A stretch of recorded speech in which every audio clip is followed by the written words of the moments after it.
देवभूमि उत्तराखंड के हरिद्वार से मैं भुवनेश्वर शक्तिपीठ से आचार्य योगी प्रभाकर श्री जय माता की। माँ भगवती आदिशक्ति जगदम्बिका 10 महाविद्या रूपिणी एवं तीनों गुणों की स्वामिनी, सत्व रज और तम तीनों प्रकार के गुणों को अपने में धारण करने वाली माँ भगवती आदिशक्ति भुवनेश्वरी के मातृ स्नेह को लेकर एवं उनके आशीर्वाद को लेकर नवरात्रे पुनः उपस्थित हैं। यह समय माँ भगवती के भक्तों के लिए विशेष उत्साह को बढ़ाने वाला, उनके स्नेह में और उनके प्रति समर्पण के भाव को बढ़ाने वाला है तथा साथ ही साथ शक्ति के उस स्रोत से जुड़ करके आध्यात्मिक, आदि भौतिक एवं अन्य प्रकार की सभी उन्नतियों को प्रदान करने वाला है। इस समय पर माँ के भक्त जिस किसी भी रूप में, जिस किसी भी प्रकार से माँ की सेवा करते हैं, माँ उसको स्वीकार करती हैं और अपने भक्तों को अत्यंत आनंद और प्रेम के साथ उनके मनोरथों को पूर्ण करती हैं। माँ भगवती यहाँ सभी पदार्थों में, तृण से लेकर ब्रह्म पर्यंत सभी में, सभी रूपों में, सभी पदार्थों में, सभी जीवों, पशु पक्षियों, यक्ष गंधर्व एवं किन्नर, देव ऋषि एवं मुनि सभी में शक्ति की ही सत्ता विराजमान है। सभी मंत्रों में जिनको कि आप किसी भी रूप में किन्हीं भी गुरु के द्वारा पाते हैं, उन मंत्रों में भी वही शक्ति गुप्त रूप से विराजमान रहती है। इसी प्रकार वह शक्ति सदा सर्वदा अपनी सत्ता स्थापित किए रहती है और उसकी सत्ता के बिना, शक्ति के बिना शिव भी अपना कार्य करने में समर्थ नहीं होते हैं। इसीलिए पूज्यपाद भगवान श्री शंकराचार्य जी ने कहा है कि शिवः शक्ति युक्तो यदि भवति शक्तः प्रभवितुम न चैदेवं देवो न खलु कुशलम स्पंदितुमपि। इसका अर्थ यह है कि शक्ति से युक्त होने पर ही, अर्थात शक्तिशाली होने पर ही शिव कुछ करने में समर्थ होते हैं या सब कुछ करने में समर्थ होते हैं। अन्यथा बिना शक्ति के तो उनमें स्पंदन भी, अर्थात कंपन भी संभव नहीं है। इसी प्रकार हम देखते हैं कि यह संपूर्ण जगत में शक्ति का ही साम्राज्य है। वह शक्ति 3 रूपों में महाकाली, महालक्ष्मी और महासरस्वती के रूप में हमारे सामने प्रकट होती हैं। उनकी इन्हीं सभी रूपों में, इन तीनों ही रूपों में साधना करके, उपासना करके उनके भक्त उनको मनाते हैं और अपने मनोरथों को पूर्ण करते हैं। माँ भगवती आदिशक्ति के नवरात्रों में विशेष प्रकार से उनका पूजन और ध्यान किया जाता है। इस ध्यान, धारणा और समाधि की अवस्था को ऋषि मुनियों ने बहुत ही अलग ही प्रकार से अपने अपने रूपों में वर्णन भी किया है और उनको प्राप्त भी किया है।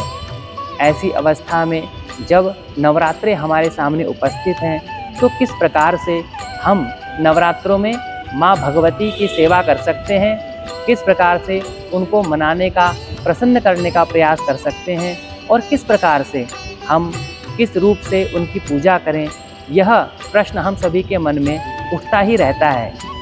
इस बार नवरात्रे बहुत ही विशेष हैं क्योंकि इस समय पर आप ग्रह नक्षत्रों की स्थिति को भी देखें तो आपको पता चलेगा कि बहुत ही अलग प्रकार के परिवर्तन इस वर्ष में होने वाले हैं। साथ ही साथ माँ भगवती का यह चैत्र के नवरात्रे जो आते हैं, उस दिन से हम सनातन धर्मावलंबियों के लिए बहुत ही विशेष समय का प्रारंभ होता है क्योंकि इस समय पर नव वर्ष का प्रारंभ है और शक्ति का संचय सबसे अधिक आवश्यक तत्व है। पूरे वर्ष की शक्ति, चाहे वह आध्यात्मिक शक्ति हो या फिर शारीरिक शक्ति हो, मन के वचन, मन, कर्म और मस्तिष्क तीनों ही प्रकार के जो भी विकार हमारे शरीर में होते हों, उन सभी विकारों को दूर करने का मानसिक और आदि भौतिक, आध्यात्मिक, इस प्रकार के जो भी जिस प्रकार के दोष हमारे यहाँ वर्णित हैं, उन सभी दोषों से मुक्ति पाने का यह समय बहुत ही महत्वपूर्ण है। मैं आचार्य योगी प्रभाकर श्री हरिद्वार के श्री भुवनेश्वरी शक्तिपीठ से आप सभी का स्वागत इस नवरात्रों में कर रहा हूँ और साथ ही साथ बहुत ही छोटे से इस वीडियो के माध्यम से आपको बताऊंगा कि किस प्रकार से आप संक्षेप रूप में, बहुत ही छोटे रूप में माँ भगवती की सेवा करके उनको प्रसन्न कर सकते हैं। हम में से बहुत से लोग इस समय पर व्रत रखते हैं। साथ ही साथ कुछ लोग मंत्रों का प्रयोग करते हैं, माँ भगवती की सेवा करते हैं और जिस भी प्रकार से वह कर सकते हैं अपना योगदान देते हैं। लेकिन हमारे मन में शंकाएं, आशंकाएं हमेशा बनी रहती हैं, क्योंकि अन्य बहुत से गुरुओं को हम सुनते रहते हैं और आजकल जिस प्रकार से ऑनलाइन के समय पर हम अलग अलग माध्यमों से अलग अलग गुरुओं के द्वारा सुनते हैं कि ऐसा करना चाहिए, वैसा करना चाहिए, तो उसमें हम बहुत ही ज़्यादा संशय में आ जाते हैं और हमें लगता है कि हमारे द्वारा किया गया जो कार्य है यह सफल होगा भी या नहीं, माँ इसको स्वीकार करेंगी भी या नहीं, या हमें किस प्रकार से पूजा अर्चना करनी चाहिए थी। तो ऐसे ही सवालों के जवाब और प्रश्नों के उत्तर लेकर के मन के संशय को दूर करने के लिए मैं यहाँ पर आपके सामने हूँ, क्योंकि कहा गया है, शास्त्रों में वचन है कि संशय आत्मा विनश्यति, संशय करने वाले की आत्मा का स्वयं नाश हो जाता है, अर्थात उसके अंदर अशांति भर जाती है और उसके द्वारा किए गए कार्य सिद्ध भी नहीं हो पाते हैं। इसलिए सर्वप्रथम संशय का विनाश करना, संशय का उत्तर पाना ही सबसे महत्वपूर्ण कार्य कहा गया है। इस बार के जो चैत्र के नवरात्रे हैं वह 30 अप्रैल से प्रारंभ होंगे। 30 अप्रैल से प्रारंभ होकर के यह पूरे 8 दिन चलने वाले हैं। इस बार एक नवरात्रा घटेगा, दूसरा और तीसरा नवरात्रा जो है एक ही दिन सोमवार को आएगा। कलश स्थापन कब और कैसे करना है, तो इसके लिए है कि प्रातः ब्रह्म मुहूर्त में सुबह 4 बजे से लेकर के और सुबह 9 या 10 बजे तक आप आराम से घट स्थापन कर सकते हैं, कलश की स्थापना कर सकते हैं, क्योंकि दिन में लगभग 12:25 तक पहली तिथि रहेगी और इस तिथि में आप बड़े ही आराम से घट का स्थापना कर सकते हैं। साथ ही साथ माँ भगवती की सेवा करने के लिए आप कलश के ऊपर नारियल को स्थापित करें। नारियल फल पर एक कलावा या फिर एक चुनरी लपेट करके ही उसको रखने का विधान है, जिससे कि उसका सम्मान भी रहे और वह बहुत अलग अलग प्रकार से शास्त्रों में उसका वर्णन किया गया है, जो कि बहुत ही शुभदायक होता है। और माता का जो पूजन है वह अनेक विधियों से करने का विधान है, लेकिन राजोपचार, षोडशोपचार और पंचोपचार, या इस प्रकार से 3 प्रकार के उपचार हमारे यहाँ बहुत ही वर्णित हैं। उपचार का अर्थ है समर्पण भाव, उनके द्वारा की गई पूजा। तो राजोपचार बहुत ही बड़ी पूजा है, उसको कर पाना हर किसी के लिए संभव नहीं है, लेकिन षोडशोपचार पूजा ब्राह्मणों के द्वारा या फिर जो नित्य प्रति इस प्रकार का अभ्यास किए रहते हैं या जिनके पास समय अधिक है उनको करनी चाहिए। और पंचोपचार पूजा सभी कर सकते हैं। पंचोपचार पूजा में 5 प्रकार की चीज़ों से माँ भगवती की सेवा की जाती है, जिसमें कि गंध है अर्थात तिलक लगाना, अक्षत है, पुष्प है, नैवेद्य है, धूप है और प्रार्थना भी उसमें की जाती है। इस प्रकार से आप 5 प्रकार का प्रयोग करके माँ भगवती की सेवा कर सकते हैं, क्योंकि माँ के भक्तों के लिए और माँ के लिए कुछ भी असंभव नहीं है। किम कार्यम जगत अस्मिन यत्तु शक्त्या न सिद्ध्यति। इसका अर्थ है कि ऐसा इस जगत में कौन सा कार्य है जो शक्ति के द्वारा संभव नहीं किया जा सकता।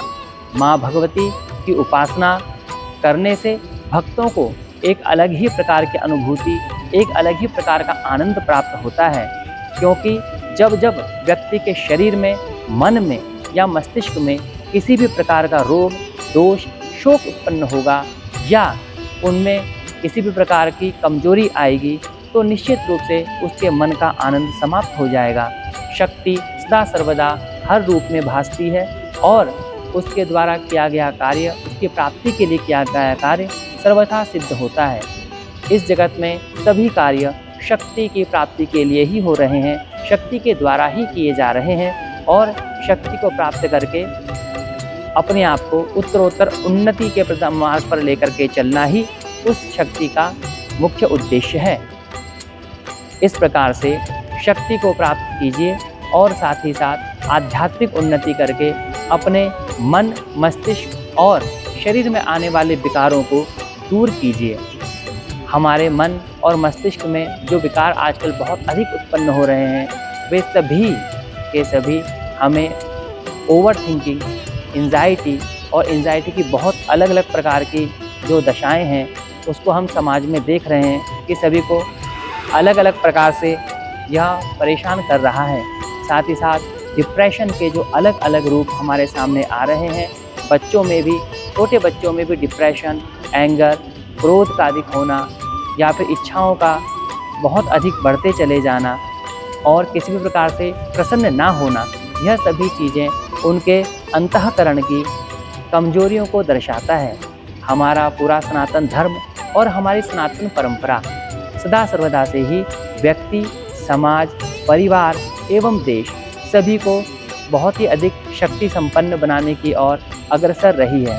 सदा सर्वदा हमारे ऋषि मुनियों ने इस शरीर को, इस मन को, मस्तिष्क की शक्तियों को बहुत पहले ही समझा और प्रकृति के साथ मिलकर के इस पूरे व्यवस्था को मजबूती प्रदान करने का कार्य किया। समय समय पर उन्होंने ऐसे मार्गों को खोजा जिससे कि आप अपने शरीर, मन, मस्तिष्क, समाज, परिवार और देश को और यहाँ तक कि इस पूरी सृष्टि को भी आगे तक ले जाने का कार्य कर सकें, मजबूती प्रदान कर सकें। और ऐसे में नवरात्रे बहुत ही अधिक विशेष हो जाते हैं। बहुत से लोगों के मन में यह भाव जागृत होता है कि पता नहीं हमारी सेवा, पूजा माँ स्वीकार करेंगी या नहीं। माँ सभी के लिए एक समान रूप से सभी को ऊपर कृपा दृष्टि बनाती हैं। उनकी दृष्टि में कोई भी ऊंचा, नीचा, गरीब, अमीर, ऊंची जाति का, नीची जाति का, इस प्रकार का कोई भी भेदभाव नहीं है। वे केवल समर्पण के साथ किए गए श्रद्धा और विश्वास को देखती हैं। भवानी शंकरो वंदे श्रद्धा विश्वास रूपिणो याभ्याम बिना न पश्यन्ति सिद्ध स्वांतस्थम ईश्वरम। इसका अर्थ है कि वह कह रहे हैं तुलसीदास जी कि भवानी और शंकर अर्थात माँ पार्वती और भगवान श्री शंकर को मैं प्रणाम करता हूँ, जो कि श्रद्धा और विश्वास का रूप हैं, जिनके बिना योगी जन अपने अंतःकरण में, अपने मन में स्थित परमात्मा परमेश्वर को नहीं देख पाते हैं। इसका अर्थ यह भी है कि श्रद्धा और विश्वास के बिना आपकी कोई भी साधना सफल नहीं होती। आप कितना कुछ माँ भगवती को समर्पित कर सकते हैं, इसका अर्थ नहीं है, क्योंकि यह संपूर्ण ब्रह्मांड ही उसी शक्ति और उसी परमात्मा परमेश्वर की कृति है। हम उनको क्या दे सकते हैं? केवल हमारा श्रद्धा और विश्वास के साथ दिया गया समर्पण ही उनको स्वीकार्य है। और वही उन्होंने हर शास्त्र में, हर पुराण में, हर वेदों के हर अध्याय में उन्होंने यह कहा है कि मैं केवल मात्र एक पत्रम पुष्पम फलम तोयम, मात्र एक पत्र से, एक पुष्प से, मात्र एक फल से और थोड़े से जल से मैं प्रसन्न हो जाता हूँ। इसका अर्थ यह है कि उन्हें केवल श्रद्धा और विश्वास और हमारा समर्पण चाहिए, ना कि बहुत अधिक आडंबर या फिर बहुत अधिक दिखावा। तो इसलिए आप केवल अपने मन के भावों पर और अपने मन के द्वारा किए जाने वाले कर्मों पर ध्यान दीजिए। साथ ही साथ केवल समर्पण और श्रद्धा विश्वास के लिए आप स्वयं को तैयार कीजिए। इस प्रकार आपके द्वारा की गई सेवा को माँ भगवती स्वयं ही स्वीकार करेंगी और उसका जो फल है, उसका जो भी परिणाम है, वह आपको बहुत ही सुखद रूप में, आनंद के रूप में बहुत ही जल्द प्राप्त होगा। जय माता।